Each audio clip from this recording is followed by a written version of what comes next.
નર્મદા જિલ્લાના થરી ગામના એક પ્રગતિશીલ ખેડૂતના સ્ટાર્ટઅપને કારણે નર્મદાના કેળા હવે વિદેશમાં એક્સપોર્ટ થઈ રહ્યા છે.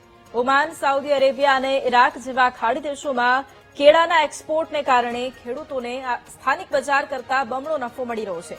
નાના ખેડૂતોની આર્થિક સ્થિતિમાં મોટો સુધારો જોવા મળ્યો છે. હાલ ઉનાળાની સિઝનમાં કેળાના બજાર ભાવ કરતા એક્સપોર્ટ સ્ટાર્ટઅપ ખેડૂતોને મળતી ₹60 વધુ ચૂકવવામાં આવી છે. ખેડૂતોને સીધો વિદેશી નફો મળતા હવે નર્મદાના ખેડૂતો મોટા પાયે કેળાના વાવેતર તરફ વળ્યા છે. અમે કેળની ખેતી વર્ષોથી કરીએ છીએ અને ત્યારબાદ અમે એવું વિચાર્યું કે સારી ખેતી કરીએ અને સારા એનો દામ મળે તો સારું મળે. તો એક કંપની આવી હતી, એની જોડે કામ કર્યું અને ત્યારબાદ એ કંપની કંઈ કારણોસર બંધ થઈ ગઈ. ત્યાર પછી અમે વિચાર પાછા ડાઉન થઈ ગયા. તો અમે એવો વિચાર આવ્યો કે અમે પોતે ચાલુ કરીએ. ત્યાર પછી અમે જાતે ચાલુ કર્યું એક્સપોર્ટનું, તો એમાં સારું રહ્યું. ત્યાર પછી ખેડૂતોને જોઈન્ટ કર્યા, તો એક પછી એક કરીને અત્યારે 500 ખેડૂતો છે અમારી જોડે. 3 રાજ્યોમાં ચાલે, ગુજરાત, મહારાષ્ટ્ર, એમપીમાં ચાલે છે આપણી કંપની.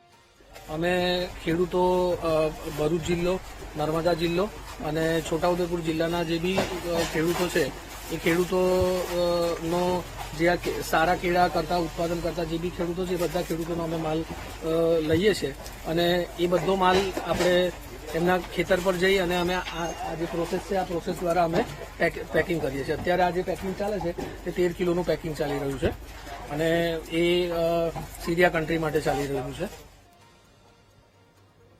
તો ખેડૂતના સ્ટાર્ટઅપને કારણે નર્મદાના કેળા હવે વિદેશમાં પણ જે રીતે એક્સપોર્ટ થઈ રહ્યા છે અને ઓમાન, સાઉદી અરેબિયા અને ઇરાક જેવા ખાડી દેશોમાં કેળાના એક્સપોર્ટને કારણે સ્થાનિક ખેડૂતોને પણ ખૂબ ફાયદો મળી રહ્યો છે. બજાર કરતા બમણો નફો ખેડૂતો કમાઈ રહ્યા છે.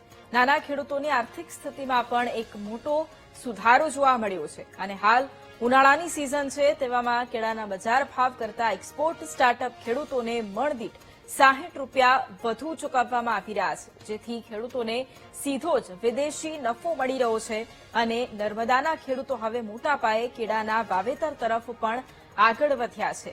ખેડૂતોને આ એક મોટી સફળતા છે અને ખાડી દેશોમાં કેળાની નિકાસ વધી છે.